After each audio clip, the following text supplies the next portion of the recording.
Hello everyone, all of you are watching my channel FO dilemma.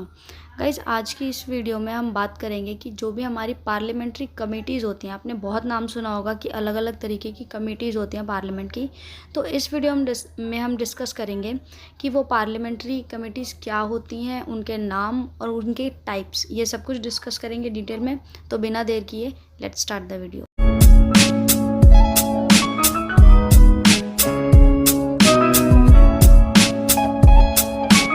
तो सबसे पहले discuss करते हैं कि पार्लियामेंट कमेटीज़ होती क्या हैं। तो आपको जैसे कि पता है कि पार्लियामेंट के पास सिर्फ एक काम तो होता नहीं है, पूरा देश को संभालना है, पूरा लेजिस्लेचर प्रोसेस संभालना है। तो पार्लियामेंट के पास बहुत सारे काम होते हैं।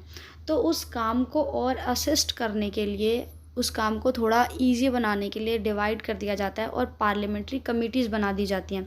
और उन पार्लियामेंट्री कमेटीज़ का काम होता है हर एक चीज़ अपने अपने जो कमेटी है उस काम को संभालना, ताकि जो वर्किंग प्रोसेस है वो इजी हो जाए। अब पार्लियामेंट्री कमेटीज़ बेसिकली दो तरीके की होती, परमानेंट कमेटीज़ और टेम्पररी कमेटीज़।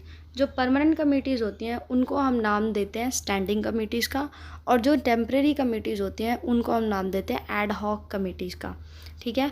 तो जो परमानेंट कमेटीज़ होती हैं उनको परमानेंट इसलिए कहा जाता है क्योंकि वो पूरे एक साल के लिए बनाई जाती हैं, और हर एक साल वो पर्टिकुलर कमेटी हर साल बनती है। ठीक है। और एड हॉक कमेटीज़ जो है वो हर साल नहीं बनती, जब उन कमेटीज़ की ज़रूरत पड़ती है तो वो बनती हैं और उसके बाद वो डिज़ोल्व हो जाती हैं। इसीलिए स्टैंडिंग कमेटी को परमानेंट कमेटी कहा जाता है, और जो एड हॉक कमेटीज़ होती हैं उनको टेम्परेरी कमेटीज़ कहा जाता है। अब स्टैंडिंग कमेटी में तीन टाइप की कमेटीज़ आती हैं। पहली फाइनेंशियल कमेटी, दूसरी डिपार्टमेंटल कमेटीज़, और तीसरी होती है अदर कमेटीज़। अब अगर इन कमेटीज़ को हम फर्दर डिवाइड करें, बात करते हैं पहले फाइनेंस कमेटी के बारे में। अब जैसा नाम से ही पता चल रहा है कि ये कमेटी कंट्री के जितने भी फाइनेंस से रिलेटेड मैटर्स हैं उन पे डिस्कशन करती है, उन पे बात करती है। फाइनेंशियल कमेटी की तीन कमेटीज़ होती हैं।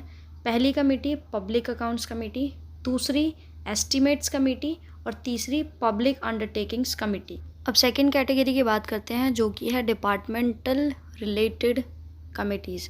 तो इस कमेटी का बेसिक मीनिंग ये है कि जैसे कि हमारे यूनियन में बहुत सारे डिपार्टमेंट्स हैं, हेल्थ डिपार्टमेंट है, एक्सटर्नल अफेयर डिपार्टमेंट है, तो उसी तरीके से हर एक डिपार्टमेंट की एक अलग पार्लियामेंट्री कमेटी होती है। वो अपने स्फेयर में अपना काम करती है, और हर एक डिपार्टमेंट की अपनी पर्टिकुलर अलग कमेटी होती है। ये डिपार्टमेंटल कमेटीज़ टोटल 24 हैं, जैसे committee on agriculture, committee on chemical and fertilizers, और ऐसी बहुत सारी। तो ये सारी टोटल मिला के 24 कमेटीज़ हैं जो डिपार्टमेंटल रिलेटेड कमेटीज़ में आती हैं। उसके बाद आती है थर्ड कैटेगरी, जो कि है अदर कमेटीज़ की।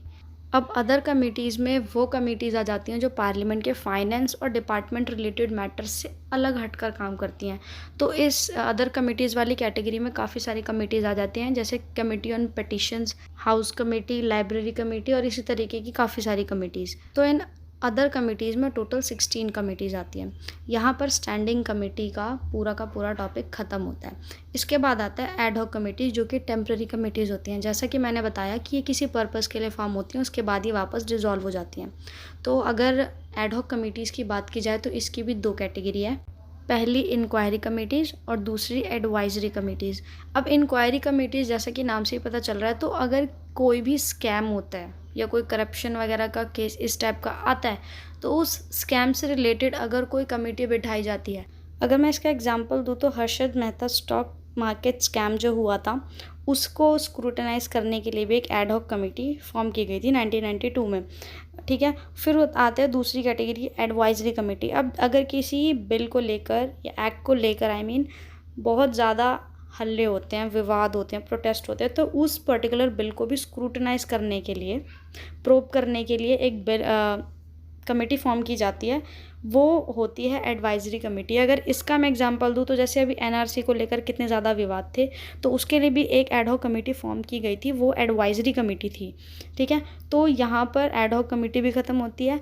तो स्टैंडिंग और एड हॉक कमेटीज़ की ये टाइप्स थे, नाम मैंने आपको बता दिए। तो पार्लियामेंट्री कमेटीज़ के ऊपर ये वीडियो यहीं पर एंड होती है। अगर आपको वीडियो पसंद आई हो तो इसे प्लीज़ लाइक करना, और अगर इस टॉपिक से रिलेटेड अगर कोई भी डाउट हो तो आप मुझे कॉमेंट सेक्शन में पूछ सकते हैं। अगर आपको इसी तरीके की इन्फॉर्मेटिव वीडियोज़ चाहिए तो मेरा चैनल सब्सक्राइब कर लेना, और उस बेल आइकन को ज़रूर प्रेस कर देना, ताकि मेरी कोई भी अपडेट आपसे मिस ना हो।